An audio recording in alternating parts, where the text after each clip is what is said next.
Hello दोस्तों, स्वागत है आपका अपने YouTube चैनल गायत्री मेडिकल में, जहां आप पाते हैं दवाइयों की संपूर्ण जानकारी। आज के इस वीडियो में हम बात करेंगे पाइलेक्स टेबलेट के बारे में। इसे हिमालय कंपनी द्वारा बनाया जाता है। जानेंगे पाइल्स यानी कि बवासीर बीमारी क्या होती है, इस बीमारी के होने के क्या क्या कारण हो सकते हैं, और यदि किसी व्यक्ति को यह समस्या होती है तो उसे कौन कौन सी सावधानी रखनी चाहिए। साथ ही जानेंगे बवासीर के इलाज में उपयोग की जाने वाली पाइलेक्स टेबलेट के बारे में। जानेंगे इस टेबलेट में कौन कौन से कंपोजिशन मिलाए गए हैं, इस टेबलेट का यूज किन किन कंडीशन में किया जाता है, इस टेबलेट का क्या डोज रहता है, इस टेबलेट को लेने से कौन कौन से साइड इफेक्ट हो सकते हैं, और इस टेबलेट को लेते समय कौन कौन सी सावधानी रखनी होती है। ये सभी बातें जानेंगे इस वीडियो में, तो बने रहिए वीडियो के अंत तक, जिससे कि आपको इस टेबलेट के बारे में पूरी जानकारी मिल सके। तो चलिए वीडियो की शुरुआत करते हैं।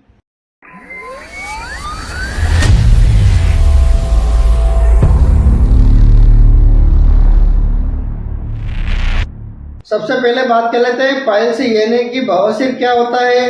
तो दोस्तों, जो हमारा रेक्टम और एनस है यानी कि जो मल द्वार है, उसमें छोटी छोटी वेंस होती है, नसें होती है, उसमें दर्द तथा सूजन की समस्या रहती है, साथ में ब्लीडिंग होने लगती है, और सूजन के कारण जो मल द्वार है वो छोटा हो जाता है, जिसके कारण से व्यक्ति को फ्रेश होने में प्रॉब्लम होती है, और उसी के कारण से व्यक्ति को दर्द तथा ब्लीडिंग की समस्या होने लगती है। इसी को हम पाइल्स या बवासीर कहते हैं। अब बात कर लेते हैं यह बीमारी क्या होती है, इसके क्या कारण है। तो इस बीमारी के कई प्रकार के कारण हो सकते हैं, जैसे कॉन्स्टिपेशन यानी कि कब्ज। जिस व्यक्ति को कॉन्स्टिपेशन की समस्या रहती है, कब्ज की समस्या रहती है, तो उनको पाइल्स की समस्या हो जाती है। यदि कोई लेडीज प्रेग्नेंट है तो उनमें भी यह समस्या ज्यादा देखी जाती है। जिन लोगों में ज्यादा मोटापा रहता है उनमें भी पाइल्स की समस्या हो जाती है। यदि कोई व्यक्ति लंबे समय तक टॉयलेट में बैठा रहता है और प्रेशर लगाता है तो उसको भी पाइल्स की बीमारी हो जाती है। साथ ही जिन लोगों का खाना पीना हेल्थी नहीं रहता है, जैसे बाहर का ज़्यादा खाना खाते हैं, तला गला ज़्यादा खाते हैं, फास्ट फूड ज़्यादा खाते हैं, तो उन लोगों को भी पाइल्स की समस्या हो जाती है। यदि किसी व्यक्ति को बार बार दस्त लगते हैं, लूज मोशन की समस्या रहती है, तो उनको भी पाइल्स की समस्या हो जाती है। साथ ही जिन लोगों का डाइजेशन ठीक नहीं रहता है तो उनको भी यह समस्या हो जाती है। तो ये थे कुछ कारण जिसकी वजह से लोगों को पाइल्स यानी कि बवासीर की समस्या हो जाती है। तो दोस्तों, जिन लोगों को पाइल्स की बीमारी हो जाती है, बवासीर की बीमारी हो जाती है, तो उन्हें हिमालय की पाइलेक्स टेबलेट दी जाती है। ये बहुत ही अच्छी टेबलेट है, ये बिल्कुल सेफ टेबलेट है और इसका बहुत ही अच्छा रिजल्ट मिलता है। और इस टेबलेट में anti inflammatory, analgesic, anti microbial, ह्यूमिडेटिक तथा लेक्सेटिव प्रॉपर्टी होती है। यानी कि यह टेबलेट दर्द तथा सूजन को कम करती है, जो पाइल्स मास होता है उसको कम करती है, ब्लीडिंग को कम करती है, इन्फेक्शन को कम करती है, साथ ही मल को पतला करके कब्ज को दूर करने का कार्य करती है। इस प्रकार यह पाइलेक्स टेबलेट पाइल्स की इन सभी समस्याओं को ठीक करने का कार्य करती है और इसका बहुत ही अच्छा रिजल्ट मिलता है। अब बात कर लेते हैं इस टेबलेट में कौन कौन से कंपोजिशन मिलाए जाते हैं, इस टेबलेट में कौन कौन सी आयुर्वेदिक दवा मिलाई जाती है।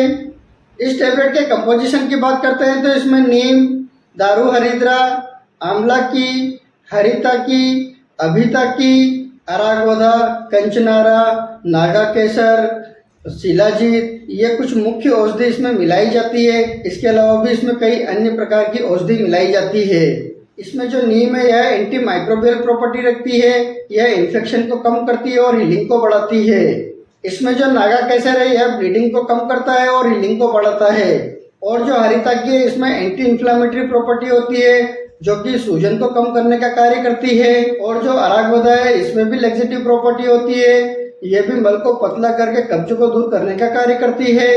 और जो दारू हरिद्रा है इसमें एंड्रोजन तथा एंटी इन्फ्लामेटरी प्रॉपर्टी होती है, जो सूजन को कम करने का कार्य करती है, साथ ही लिवर फंक्शन को इम्प्रूव करने का कार्य करती है। तो इस प्रकार ये सभी औषधि मिलकर पाइल्स यानी बवासीर की बीमारी को ठीक करने का कार्य करती है। अब बात कर लेते हैं इस टेबलेट का क्या डोज रहता है और इसे कितनी मात्रा में दिया जाता है। इस टेबलेट के डोज की बात करते हैं तो इस टेबलेट को व्यक्ति की बीमारी के हिसाब से इस टेबलेट का डोज दिया जाता है। इस टेबलेट के कॉमन डोज की बात करते हैं तो एडल्ट व्यक्ति को एक टेबलेट सुबह और एक टेबलेट शाम को लेने की सलाह दी जाती है। लेकिन यदि किसी व्यक्ति को ज़्यादा प्रॉब्लम होती है तो उसको 2 टेबलेट सुबह और 2 टेबलेट शाम को दी जाती है। और इस टेबलेट को हमेशा खाना खाने के बाद पानी से लेने की सलाह दी जाती है। और जब किसी व्यक्ति को ज़्यादा प्रॉब्लम होती है तो उसे 2-2 टैबलेट 15 दिन तक दी जाती है और 15 दिन बाद उसे एक टैबलेट कंटिन्यूसली दी जाती है। इस टैबलेट के टाइम ड्यूरेशन की बात करते हैं तो इस टैबलेट को 7 दिन से लगाकर 21 दिन तक दी जाती है। लेकिन यदि किसी व्यक्ति को ज़्यादा प्रॉब्लम होती है तो उसे 21 दिन से लगाकर 3 महीने तक कंटिन्यूसली दी जा सकती है। अब बात कर लेते हैं इस टैबलेट से क्या क्या साइड इफेक्ट हो सकते हैं। इस टैबलेट के साइड इफेक्ट की बात करते हैं तो वैसे तो इस टैबलेट से किसी भी प्रकार का कोई साइड इफेक्ट नहीं होता है, लेकिन फिर भी यदि किसी व्यक्ति को इस टैबलेट से साइड इफेक्ट होता है तो उसको कुछ कॉमन साइड इफेक्ट हो सकते हैं, जैसे nausea, vomiting, abdominal pain, headache, gastric irritation, loose motion, diarrhoea. इस प्रकार के कुछ कॉमन साइड इफेक्ट हो सकते हैं। इसके अलावा अगर और कोई साइड इफेक्ट होता है तो इस टैबलेट को लेना बंद करें और अपने डॉक्टर से कंसल्ट करें। अब बात कर लेते हैं जिन लोगों को पाइल्स की समस्या होती है उनको क्या क्या सावधानी रखनी चाहिए। यदि किसी व्यक्ति को कॉन्स्टिपेशन यानी कि कब्जे की समस्या रहती है तो उन्हें ज़्यादा से ज़्यादा फाइबर्स लेना चाहिए, यानी कि उन्हें ज़्यादा से ज़्यादा हरी सब्जियां तथा फ्रूट्स का सेवन करना चाहिए। स्पाइसी फूड्स को अवॉइड करें, मसालेदार चीज़ों का सेवन न करें, जितना हो सके ज़्यादा से ज़्यादा पानी पिए, ज़्यादा लंबे समय तक टॉयलेट में बैठे नहीं, ज़्यादा प्रेशर नहीं लगाएं, सुबह उठने के बाद 2 से 3 गिलास गुनगुना पानी जरूर पिए। इस प्रकार यदि आप सावधानी रखते हैं तो आपकी समस्या जल्दी से जल्दी ठीक हो जाती है। तो दोस्तों ये थी पूरी जानकारी पाइल्स बीमारी के बारे में और पाइल्स की बीमारी में यूज की जाने वाली पाइलेक्स टेबलेट के बारे में। यदि आप किसी भी प्रकार की कोई मेडिसिन का यूज करते हैं या आपको किसी भी प्रकार की कोई प्रॉब्लम हो तो आप अपने डॉक्टर को जरूर बताएं। आपसे एक रिक्वेस्ट करूंगा, आप अपनी मर्जी से किसी भी प्रकार की कोई मेडिसिन का यूज न करें। आप अपने डॉक्टर या किसी फार्मासिस्ट की सलाह से ही मेडिसिन का यूज करें। उम्मीद करता हूं कि आपको पाइलेक्स टेबलेट के बारे में पूरी जानकारी मिली होगी। अगर वीडियो अच्छा लगे तो लाइक करें, शेयर करें, सब्सक्राइब करें, जिससे कि और भी लोगों को जानकारी मिल सके। जय हिंद, जय भारत।